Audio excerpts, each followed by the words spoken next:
il y a des personnes qui ont de très très bons produits, de très bons services, mais malheureusement, ils n'arrivent pas à vendre. Tu te demandes comment ça se fait. Pourtant, c'est juste parce qu'ils n'ont pas choisi le bon canal de communication, le bon canal de distribution. Si tu veux savoir de quoi est-ce qu'il s'agit, reste jusqu'à la fin de la vidéo. Mais pour commencer, like cette vidéo, commente et partage. Quelqu'un d'autre a besoin d'entendre ça. Bonjour à tous, je suis Sidonie Nyako, enseignante, chercheur en intelligence artificielle, développeur et chef d'entreprise. Sur cette chaîne, je te parle de l'intelligence artificielle, des métiers du web et de l'entrepreneuriat. Si c'est quelque chose qui t'intéresse, n'hésite pas à t'abonner et à partager nos contenus.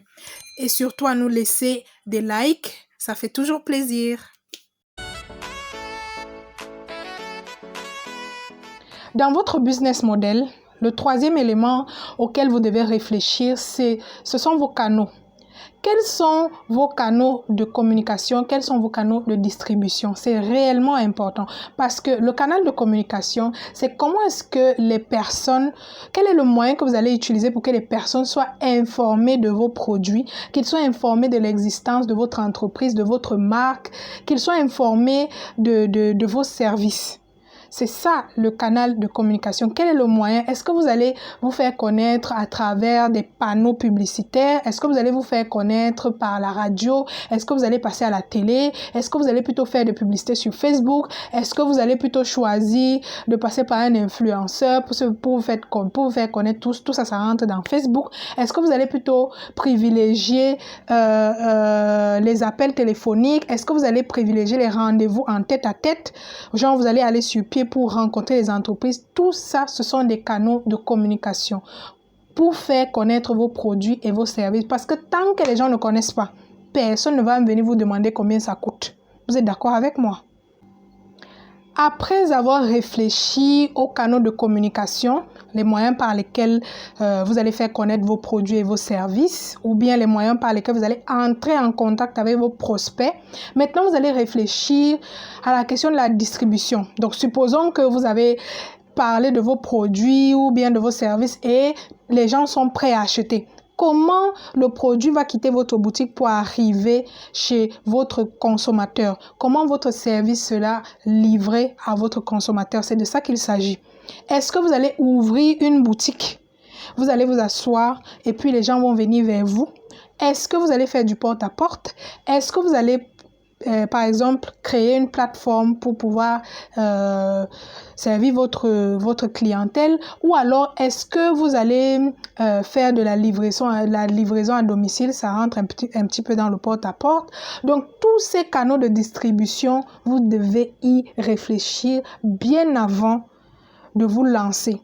Parce que c'est pas au fur et à mesure que vous allez dire, ok, je tente un peu ci, je tente un peu ça. C'est vrai, au fil du temps, vous allez réadapter selon les besoins du marché, vu que ce sont parfois des choses qui changent en fonction des générations, en fonction des changements géographique, ou alors ça dépend de la population. Vous devez être à l'écoute de votre cible pour voir où est-ce qu'ils passent beaucoup plus de temps, où est-ce que vous pouvez les avoir facilement. Si vous vendez par exemple des yaourts, vous pouvez choisir par exemple de livrer vos choses vous-même, vos yaourts vous-même, ou alors vous pouvez choisir de les mettre dans des supermarchés ou alors dans des petites boutiques du quartier. Ça devient votre canal de distribution. Ou alors si vous vendez si vous vous offrez par exemple un service de communication aux entreprises, comme par exemple de la visibilité, que vous offrez de la visibilité. Vous pourrez par exemple trouver des entrepreneurs dans des forums, etc. Mais maintenant au niveau de la livraison, la distribution, c'est que vous allez vous-même aller vers l'entreprise et aller vous-même sur le terrain pour toucher sa population, etc. C'est vous-même qui allez le faire. Donc, c'est vous qui allez distribuer. Et pour distribuer, vous allez peut-être choisir Facebook pour offrir de la visibilité à ces entreprises-là. Donc, tout dépend du produit et du service.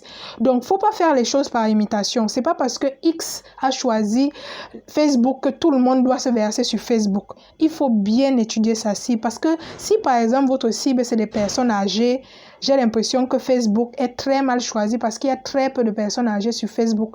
Par contre, si votre cible, ce sont les jeunes qui sont branchés, qui sont sur Snapchat, TikTok, machin, là, les réseaux sociaux seront bien adaptés. Si vous avez par exemple besoin des médecins, vous n'avez pas me dire que vous allez venir perdre votre temps sur Facebook à faire des annonces. Non seulement vous aurez quelques rares médecins, mais si vous faites par exemple hôpital par hôpital ou bien clinique par clinique, forcément vous allez trouver un médecin là-bas. Vous voyez un peu dans quel sens je vais aller lorsque je parle de bien choisir son canal de communication et son canal de distribution. Parce que les deux là vont permettre également vont apporter de la satisfaction vis-à-vis des attentes de votre cible. Si le produit est bien livré, parce que le côté de la livraison, c'est encore toute une parenthèse en fait. Là, je me limite juste à la distribution. Comment vous allez faire pour que votre produit ou votre service quitte de chez vous pour votre destinataire?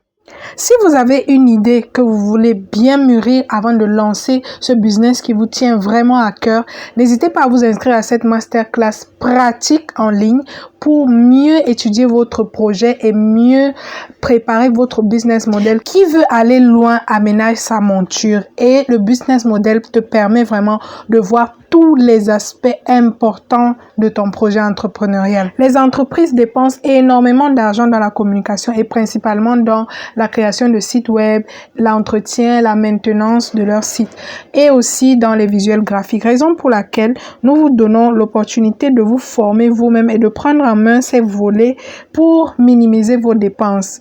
Pour vous inscrire, n'hésitez pas à nous envoyer un message WhatsApp à ce numéro qui s'affiche. Et voilà, c'est tout ce que j'avais pour vous aujourd'hui. N'hésitez pas à liker, à commenter et à partager. Dites-moi si vous avez appris quelque chose aujourd'hui. Je serai ravie de vous lire. N'oubliez pas, tous les lundis, mercredis et vendredis à partir de 21h, vous avez une nouvelle vidéo sur l'entrepreneuriat, les métiers du web ou alors l'intelligence artificielle. Ciao!